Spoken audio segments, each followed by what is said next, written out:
Praise the lord my friends. Yeshu Masih के नाम से एक बार फिर से आपको जय मसीह की शालोम। यीशु मसीह आपको बहुत सारी आशीषें और बरकतें दे। लास्ट वीडियो में मैंने आपको यहोवा के भवन की अहमियत के बारे में बताया कि जब हम उसके भवन में आते हैं, उसकी उपस्थिति में आते हैं, तो उसकी उपस्थिति में आने के कारण आपके जीवन में वो आश्रयक्रम होते हैं। और उसकी जब उपस्थिति में जब हम आते हैं तो वहाँ पर हम उसकी सामर्थ को, उसके तेज को हम देख सकते हैं। जैसे मैंने आपको पिछली वीडियो में बताया कि वो दुख की घड़ी को वो खुशी में बदल देता है और आपकी बीमारी को वो चंगाई में बदल देता है। यूहन्ना उसका 16 अध्याय उसका 20 वचन में लिखा है, मैं आपके शोक को मैं आनंद में बदल दूंगा। वाकई में यीशु मसीह जहाँ जहाँ पर भी गए वहाँ पर यीशु मसीह के कारण वहाँ पर जिंदगी आई। चाहे कोई मुर्दा था, जैसे यीशु मसीह वहाँ पर गए वो जिंदा हो गया। कोई कोढ़ी था, यीशु मसीह वहाँ पर गए उसका कोढ़ चंगा हो गया। अंधा था, यीशु मसीह वहाँ पर गए और यीशु मसीह ने कहा कि तू देखने लग, और वैसे ही वो व्यक्ति वो देखने लग गया। मैं आपको बताना चाहता हूं कि यीशु मसीह की उपस्थिति में वो वाकई में आनंद की भरपूरी है और आपके जीवन में उसके भवन के लिए एक बहुत ही स्नेह होना चाहिए, एक बहुत ही प्यार होना चाहिए। ये मत सोचे कि यह भवन पासबान का है, यह एल्डरों का है। यह भवन जो है वो यहोवा का है। और उस भवन में जब आप आते हैं अपने आप को तैयार करके, और आप स्पिरिचुअली आत्मिक रीति के साथ आप अपने आप को तैयार करके जाते हैं जब आप उसके वचनों को आप सुनते हैं। आज फिर से मैं आपको कुछ लेडीज के बारे में बताने जा रहा हूं जो निराशा में थी, जो दुख की घड़ी में थी, जिनका सब कुछ लुट गया, जिनके पास कोई भी आशा नहीं रही। एक ऐसी ही स्त्री मैं आपको बताना चाहता हूं कि उसका नाम है न्योमी। न्योमी को हम रूत की पुस्तक में हम देखते हैं। रूत के 4 अध्याय हैं और बहुत ही अच्छी एक स्टोरी है। जो न्योमी जो है वो 2 लड़कियों की मदर इन लॉ है और वचन में लिखा है कि उसका पति जो था वो एलीमेलेक था। एलीमेलेक मुआब में अपने परिवार को लेके चला गया, अपने बेटों को और न्योमी को लेकर वो चला गया मुआब में। और जैसे ही वो मुआब में पहुंचे और कुछ सालों के बाद एलीमेलेक भी मर गया और उसके बेटे भी मर गए, पर उसकी जो 2 बहुएं जो थी, जो उसने अपने बेटों के लिए वहीं से उनकी शादी करवाई थी, मुआब की लड़कियां थी वो। एक का नाम था रूथ और दूसरी जो लड़की जो थी उसका नाम था ओरपा।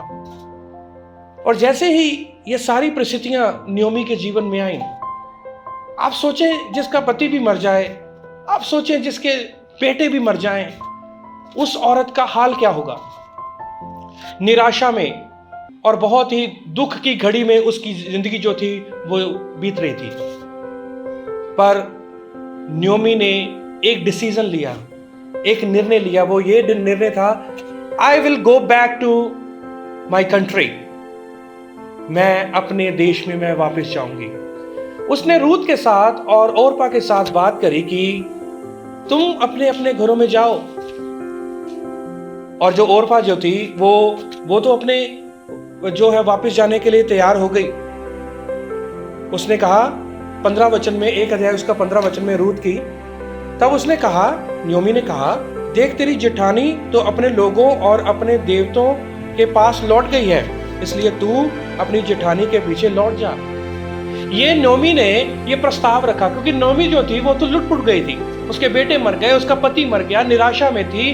अभी ऐसी सिचुएशन थी कि बहुत ही भयानक उसकी सिचुएशन थी। पर रूत का जवाब जो था वो ये था कि मैं तुम्हें छोड़कर नहीं जाऊंगी।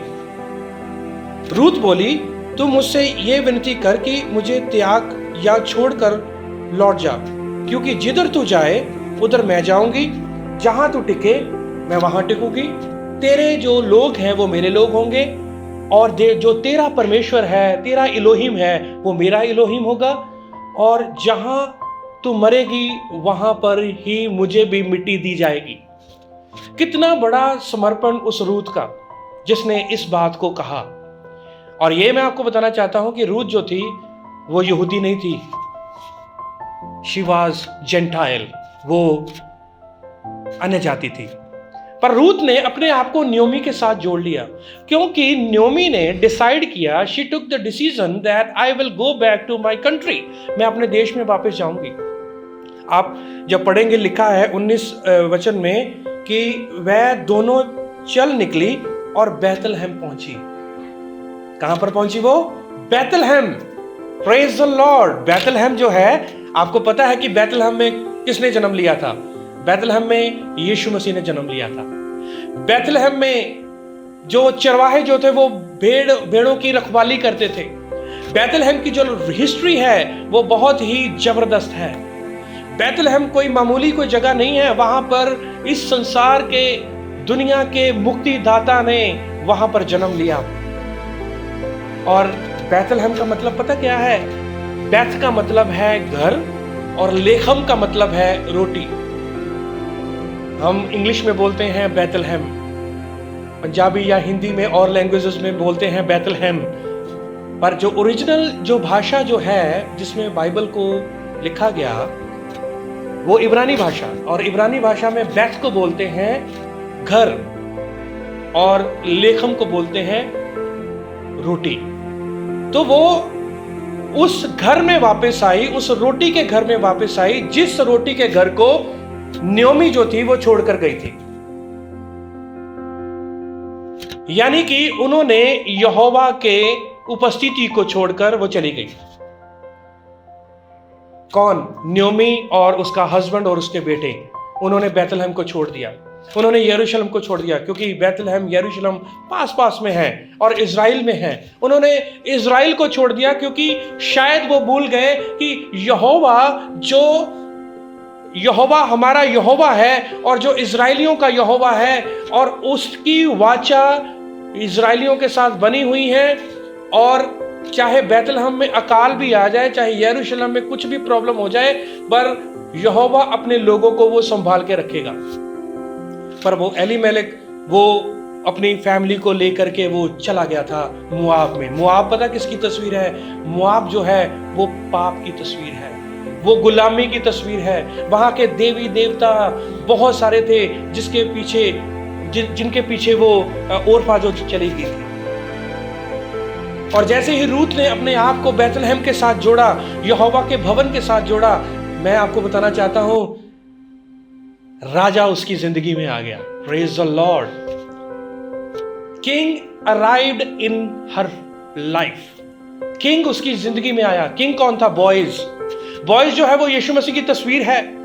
और जैसे ही उसने अपने आप को न्योमी के साथ जोड़ा, जैसे ही उसने अपने आप को बैतलहम के साथ जोड़ा, यहोवा की उपस्थिति के साथ जोड़ा, उसके जीवन में आशीषें और बरकतें आनी शुरू हो गई। न्योमी भी धनी हो गई। जैसे न्योमी और रूत जो थे वो बैतलहम में आए थे, और वहां पर हलचल मच गई। जब वहां पर आप पढ़ोगे 15, 16, 17 अध्याय में, वहां पर हलचल मच गई कि न्योमी आई है। और उसने जैसे कहा कि ये न्योमी है, उसने कहा मुझे न्योमी ना कहो, मुझे मारा कहो। मारा का मतलब पता क्या है? कड़वाहट। उसने कहा कि मैं लुट-पुट के आई हूं, मैंने सब कुछ अपना खत्म कर दिया, यहोवा ने मुझे दंड दिया है, यहोवा ने मुझे पनिशमेंट दी है। क्यों? क्योंकि जब हम यहोवा की उपस्थिति को छोड़ करके हम चले जाते हैं तो वाकई में वो पनिशमेंट आती है। मेरे भाई और बहनों, ये याद रखना, क्योंकि उसकी उपस्थिति में ही आनंद की भरपूरी है। जब आप यहोवा की उपस्थिति को, उसके भवन को छोड़ करके आप चले जाएंगे, आपको पता है क्या होगा? दुनिया की जो मुसीबतें, परेशानियां आपके ऊपर हावी हो जाएंगी। याद करें, आदम और हवा, जब उनको यहोवा की उपस्थिति से निकाल दिया गया था, जब वो निकल गए, बागे अदन से वो निकल गए, और क्या हुआ उनके जीवन में? दुख, परेशानियां और बीमारियां उनके जीवन में आ गईं, और समस्याओं में वो घिर गए। एक और स्त्री के बारे में मैं बताना चाहता हूं। ये तो आपने देखा कि नियोमी जो थी उसने अपने आप को फिर से बैतलहम के साथ जोड़ लिया और फिर से वो धनी हो गए, आशीष और बरकत पाई। और बॉयज ने किसके साथ शादी की? रूथ के साथ शादी की। ऐसे ही याद रखें, हम लेपालक हैं, हमें गोद लिए गए हैं। जो यहोवा की जो असली पत्नी जो है वो तो यहूदी लोग हैं, वो तो इजरायली लोग हैं, पर मैं और आप अन्य जाति थे। जब हमने अपने आप को बैतलहम के साथ, इजराइल के साथ जोड़ लिया, जब हमने भवन के साथ जोड़ लिया, कलीसिया के साथ अपने आप को जोड़ लिया, तो हम उसकी संतान बन गए, हम उसकी वाइफ बन गए हैं, हम उसकी दुल्हन बन गए। क्योंकि जिन लोगों में वो आया उन्होंने ग्रहण नहीं किया, पर फिर भी आज भी यहोवा का हाथ यहूदियों के ऊपर, यरूशलेम के ऊपर, इजराइल के ऊपर है। ये याद रखना। आपको बैतलहम के साथ, यरूशलेम के साथ, इजराइल के साथ, अब्राहम, इसहाक और यकूब के साथ जुड़ना पड़ेगा। जितने लोग आप सुन रहे हैं, यदि आज आप कहते हैं कि नहीं, इजराइल कुछ नहीं है, यहोवा का भवन कुछ नहीं है, यरूशलेम कुछ नहीं है, नहीं जो कुछ है यहाँ पर ये नहीं, वहां पर ही यीशु मसीह ने आना है, ये याद रखें। आपको उसके साथ जुड़ना पड़ेगा। जैसे आप यहाँ पर एक भवन के साथ जुड़े हैं, कलीसिया के साथ जुड़े हैं, वैसे ही आपको यरूशलेम के लिए दुआ प्रार्थना करनी पड़ेगी। आपको करनी, यदि आपको आशीषें और बरकतें चाहिए। दूसरी औरत के बारे में बताना चाहता हूँ बहुत जल्दी से। वो है दूसरा राजा, उसका 4 अध्याय में उसका पति मर जाता है और उसके बेटों को वो बंदी बनाने के लिए लोग आ जाते हैं, क्योंकि उसने कर्जा लिया होता है उसके पति ने। और वो अलीशा के पास आती है और कहती है कि तेरा दास, मेरा पति है जो था वो तो मर गया, अब जो है लेने वाले, जो कर्जा लेने वाले, वो मेरे घर में मेरे बेटों को वो बंदी बनाना चाहते हैं। तो उसने कहा तेरे घर में क्या है? उसने कहा कि मेरे घर में 1 कुप्पी तेल की है। उसने, अलीशा ने जैसा जैसा उसको कहा कि सब लोगों से अपने बर्तन मांग ले और आसपास पड़ोस के लोगों से बर्तन मांग ले, और जैसे तू बर्तन मांगे वो थोड़े बर्तन ना हो, और उसमें तेल उड़ेलती जाना, अपने द्वार को बंद कर लेना, अपने घर को बंद कर लेना, और जैसे ही वो तेल उड़ेलती जाना और सारे बर्तन जो है वो भर जाएंगे। वैसे ही वो सारे बर्तन भर गए। ये याद रखें, वो किसके परिस्थिति में आई, किसकी उपस्थिति में आई? वो ये याद रखें, वो किसकी उपस्थिति में आई? वो अलीशा की उपस्थिति में आई। वो यहोवा के जन के पास आई। जब आप यहोवा के जन के पास आते हैं, जब आप पास्टर के पास आते हैं, वो पासवान आपको हिदायत देता है, आपको सलाह देता है, वो आपको वचन से बताता है। जब आप उस वचन की पालना करते हैं, फिर आप अपने जीवन में आश्रय क्रम को देखते हैं।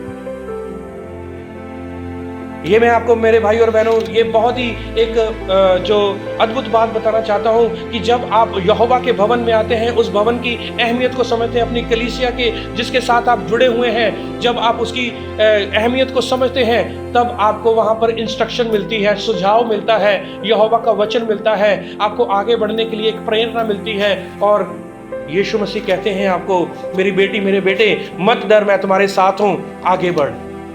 पर यह तभी होगा जब आप उसके साथ वफादार हैं। वो औरत के जीवन में बहुत आश्चर्यक्रम हुए, नियोमी के जीवन में बहुत आश्चर्यक्रम हुए। ये दोनों औरतें जो है वो आशीष और बरकत पाई। देखा आपने कि कैसे इन्होंने आशीष और बरकत पाई? कैसे पाई? क्योंकि वो यहोवा की उपस्थिति में आई, वो यहोवा के जन के पास गई। वो औरत नियोमी जो थी वो बैतलहम में आई, रोटी के घर में, जिस रोटी के घर को वो छोड़कर चली गई थी। और रूथ आई, और रूथ जो है उसने लोगों को स्वीकार किया, यहूदियों को स्वीकार किया, लोगों को, इजराइल को स्वीकार किया। आज आपके पास भी मौका है। आज आप यदि आशीष और बरकत पाना चाहते हैं तो आज आप अपनी कलीसियाओं के साथ वफादार रहें, क्योंकि उनके साथ वफादार रहना, कलीसिया के साथ वफादार रहना और अपने पासवान के साथ, अपने चर्च के साथ वफादार रहना सबसे बड़ी बात है। वचन में लिखा है कि पेंटिकोस्ट के दिन वो इकट्ठे थे। प्रेरितों के काम 2 अध्याय में वो पेंटिकोस्ट के दिन वो इकट्ठे थे, और वहां पर जैसे वो इकट्ठे हुए, यरूशलेम में पहाड़ के ऊपर वो बसा हुआ है, जैसे वो इकट्ठे हुए, यहोवा की सामर्थ आई, इलोहिम की सामर्थ आई, और वो अन्य भाषाएं बोलने लगे और वो वचन के साथ भर गए। इकट्ठे होने की सामर्थ्य के बारे में हमको बताना चाहता हूं। जब पतरस जेल में था और कलीसिया जो थी उसके लिए इकट्ठे होकर प्रार्थना कर रहे थे, प्रेरितों के काम 12 अध्याय में, और क्या हुआ वहां पर? आश्रयक्रम हुआ। आश्रयक्रम क्या था? पतरस का उनके बीच में आना, यही आश्रयक्रम था। क्या आप निराश हैं? क्या परेशान हैं? क्या आप बीमारी की वजह से आप दुख में हैं और या कर्जे में हैं, या आप बहुत बड़ी एक सदमे में हैं या दर्द में हैं? यदि आप हैं तो मेरे भाई और बहनों, आपको यहोवा की उपस्थिति में ही आपको आनंद की भरपूरी आपको मिलेगी, वहां पर ही सॉल्यूशन मिलेगा। इस वचन के द्वारा इलोहिम यहोवा यीशु मसीह आपको बहुत सारी आशीष और बरकत दे। और मैं चाहता हूं कि आप हमारे YouTube चैनल को आप वॉच करें, और जैसे ही आप अपने इस YouTube को आप खोलेंगे तब आप बहुत सारी प्रीचिंग्स को, बहुत सारी टीचिंग को आप पाएंगे। आप उसको सब्सक्राइब करें, आप उसको लाइक करें, और यहोवा इलोहिम यीशु मसीह आपको बहुत सारी आशीषें और बरकत दे दे। इस वचन के साथ आपको बहुत सारी आशीष और बरकत मिले। प्रेज द लॉर्ड, जय मसीह की और शलोम।